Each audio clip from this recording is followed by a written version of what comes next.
بسم اللہ الرحمن الرحیم۔ شروع اللہ کے نام سے جو بڑا مہربان اور نہایت رحم والا ہے۔ عزیزان گرامی، السلام علیکم ورحمۃ اللہ وبرکاتہ۔ میں محمد عادل جان ایک بار پھر آپ کی خدمت میں حاضر ہوں اور ایک نیا ٹاپک لے کے آیا ہوں جس میں یہ تمام اجزاء شامل ہے۔ اور یہ اجزاء کون کون سے ہیں؟ حرکت، جزم، تنوین، تشدید، الف ممدودہ، الف مکسورہ، واو معروف، واو مجہول، واو معدولہ، ہائے مختفی، ہائے ملفوظی، یائے معروف اور یائے مجہول۔ تو عزیزان گرامی، آج کے لیکچر میں ہم ان تمام اجزاء کی تعریف لکھیں گے اور ان کی مثالیں دیں گے۔ سب سے پہلے آتے ہیں حرکت کی جانب۔ حرکت کی تعریف کیا ہو سکتی ہیں؟ تو حرکت کی تعریف میں ہم یہ لکھ سکتے ہیں کہ زبر، زیر اور پیش کو حرکت کہتے ہیں۔ زبر، زیر اور پیش کو حرکت کہتے ہیں، اور جس حرف پر زبر، زیر یا پیش آیا تو اس حرف کو متحرک کہیں گے۔ کیا؟ متحرک۔ اور اس کی مثال کچھ یوں ہو سکتی ہیں، دیکھیں آپ، میں لفظ لکھتا ہوں کل۔ کل میں کاف کے اوپر پیش آیا ہوا ہے، کاف حرف کے اوپر پیش آیا ہوا ہے، تو اس کاف کو ہم متحرک حرف کہیں گے۔ اس کے علاوہ ایک اور لفظ میں لکھتا ہوں جز۔ جز میں جیم کے اوپر کیا ہے؟ پیش ہے، تو اس لفظ میں جیم جو ہے یہ متحرک حرف ہے۔ اس کے بعد باری آتی ہے جزم کی۔ جزم کو ہم سکون بھی کہتے ہیں، اور جس حرف پر جزم آئے تو اس کو ہم ساکن حرف کہتے ہیں۔ کیا؟ ساکن حرف۔ اور اس کی مثال کیا ہو سکتی ہے؟ میں ایک لفظ لکھتا ہوں عظمت۔ عظمت میں عین کے اوپر زبر ہے اور زوا کے اوپر کیا ہے؟ جزم ہے، تو اس لفظ میں زوا کے اوپر جزم آیا ہوا ہے، اسی لیے ہم زوا کو ساکن حرف کہیں گے۔ اس کے بعد باری آتی ہے تنوین کی۔ تنوین کی تعریف کیا ہے؟ دو زبریں، دو زیریں اور دو پیش کو ہم کیا کہتے ہیں؟ تنوین۔ جس حرف کے اوپر دو زبریں، دو زیریں یا دو پیش آئیں تو اس حرف کو ہم تنوین کہیں گے۔ اور اس کی مثال کیا بنتی ہے؟ مثلا ایک لفظ میں لکھتا ہوں مثلا، لام کے اوپر کیا ہے؟ دو زبریں آئی ہوئی ہے۔ لام کے اوپر مثلا لفظ میں دو زبریں آئی ہوئی ہے، تو اس لام کو ہم کیا کہیں گے؟ تنوین۔ تنوین۔ تنوین کے بعد باری آتی ہے تشدید کی، اور تشدید کے لیے ہم علامت استعمال کرتے ہیں یہ، جس کو ہم شد بھی کہتے ہیں۔ شد۔ تو دیکھیں، تشدید ہمیشہ حرف کے اوپر آتی ہے۔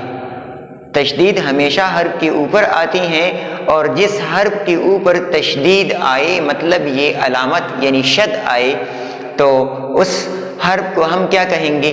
مشدد۔ اس حرف کو ہم مشدد کہیں گے۔ تشدید کے بعد باری آتی ہے الف ممدودہ کی۔ آسان لفظوں میں اگر ہم اس کی تعریف کہیں تو وہ الف جس کے اوپر مد ہو۔ اور اس کی اپنی تعریف کیا ہے؟ اس کی اپنی تعریف کچھ یوں ہے کہ وہ الف جو کھینچ کر پڑھا جا سکے.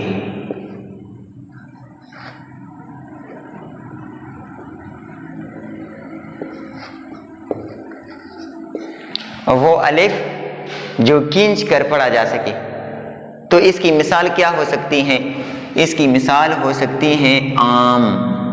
عام ایک لفظ ہے اور اس میں الف ممدودہ آیا ہے اور اس الف کو ہم خوب کھینچ کر پڑھتے ہیں. عام کے علاوہ ایک دوسری مثال اگر میں دینا چاہوں تو دوسری مثال کیا ہوگی؟ آصف. کیا؟ آصف. الف ممدودہ کے بعد باری آتی ہے الف مکسورہ کی اور اس کی تعریف کچھ یوں ہوں گی کہ وہ الف جو کھینچ کر نہ پڑھا جا سکے.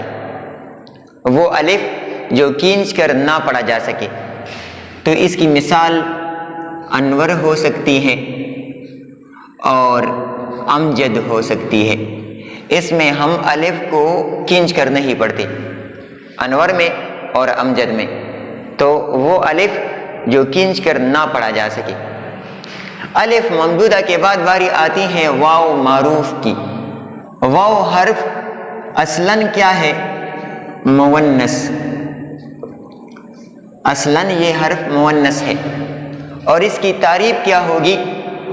اس کی تعریف کچھ یوں ہوگی کہ وہ واو جو خوب کھل کر پڑھی جا سکے. وہ واو جو خوب کھل کر پڑھی جا سکے. جیسے کہ خوب. خوب میں ہم واو کو کھینچ کر پڑھتے ہیں، خوب کھل کر پڑھتے ہیں. تو خوب اور خوب کے علاوہ ایک اور لفظ میں لکھتا ہوں سورت. سورت میں بھی ہم واو کو خوب کھل کر پڑھتے ہیں. اس کے بعد واو مجہول ہے. واو مجہول کی تعریف بھی اسی طرح ہے. دیکھیں آپ، واو مجہول کی تعریف ہم یوں کریں گے کہ وہ واو جو خوب کھل کر نہ پڑھی جا سکے. وہاں پر ہم تعریف کرتے ہیں وہ واو جو خوب کھل کر پڑھی جا سکے اور یہاں مجہول میں ہم تعریف کریں گے وہ واو جو خوب کھل کر نہ پڑھی جا سکے. تو اس کی مثال کیا ہو سکتی ہے؟ دیکھیں آپ، شور اور دوسرا لفظ ہے زور. وہاں پر آپ واو کا تلفظ دیکھیں اور یہاں پر دیکھیں خوب اور یہاں دیکھیں آپ شور. تو واو معروف کو ہم جس انداز سے پڑھتے ہیں، خوب کھل کر پڑھتے ہیں، اسی طرح ہم واو مجہول کو نہیں پڑھتے. خوب اور شور، صورت اور زور. اس کے علاوہ واو معدولہ کی باری آتی ہے تو واو معدولہ کی تعریف ہم کچھ یوں کریں گے کہ وہ واو جو لکھنے میں تو آئے لیکن پڑھی نہ جا سکے. وہ واو جو لکھنے میں تو آئے لیکن پڑھی نہ جا سکے. تو اس کی مثال کیا ہو سکتی ہے؟ خود اور خوش. خود اور خوش، ان دو الفاظ میں واو جو ہے یہ لکھنے میں آئی ہوئی ہے لیکن پڑھنے میں نہیں آتی. وہاں دیکھیں آپ واو کا تلفظ خوب اور یہاں دیکھیں شور اور یہاں دیکھیں آپ خود اور خوش. تو اس کی تعریف کیا ہوگی؟ وہ واو جو لکھنے میں تو آئے لیکن پڑھی نہ جا سکے. اس کے بعد باری آتی ہے ہائے مختفی کی. بعض لوگ کہتے ہیں کہ نام میں کیا رکھا ہے؟ تو نام میں سب کچھ رکھا ہوا ہے. دیکھیں آپ، مختفی سے مراد کیا ہے؟ خفیہ. خفیہ یعنی پوشیدہ، جو مخفی ہو. وہ ہاں جو خوب کھل کر نہ پڑھی جا سکے. وہ ہاں جو خوب کھل کر نہ پڑھی جا سکے، مطلب وہ ہاں جو خفیہ یا پوشیدہ ہو. تو اس کی تعریف یہ ہے، وہ ہا جو خوب کھل کر نہ پڑھی جا سکے۔ تو دیکھیں میں لفظ لکھتا ہوں دانا، دانا، ایک اور لفظ میں لکھتا ہوں رستہ۔ دیکھیں اب لفظ دانا میں ہا کا تلفظ دیکھیں اور رستہ میں، اس میں ان دونوں ہا کا تلفظ جو ہے یہ پوشیدہ ہے، مخفی ہے۔ اور اس کی تعریف ہم نے کیسے کی؟ وہ ہا جو خوب کھل کر نہ پڑھی جا سکے۔ تو لفظ دیکھیں دانا، دانا، اب یہ اس کی اپوزٹ ہے، ہائے ملفوظی، ہائے ملفوظی ہائے مختفی کی اپوزٹ ہے۔ اس کی تعریف کیا ہو سکتی ہے؟ اس کی تعریف ہم کچھ یوں کریں گے کہ وہ ہا جو خوب کھل کر پڑھی جا سکے، وہ ہا جو خوب کھل کر پڑھی جا سکے۔ تو اس کی مثال کیا ہو سکتی ہیں؟ دیکھیں میں لکھتا ہوں نگاہ، نگاہ، اور ایک اور لفظ ہے گواہ، نگاہ اور گواہ۔ اب یہاں دیکھیں ان الفاظ میں ہم ہا کو خوب کھل کر پڑھتے ہیں، کھینچ کر پڑھتے ہیں، اور یہاں پر ہم دانا اور رستہ کو خوب کھینچ کر نہیں پڑھتے۔ ہائے مختفی اور ہائے ملفوظی کے بعد باری آتی ہیں یائے معروف کی۔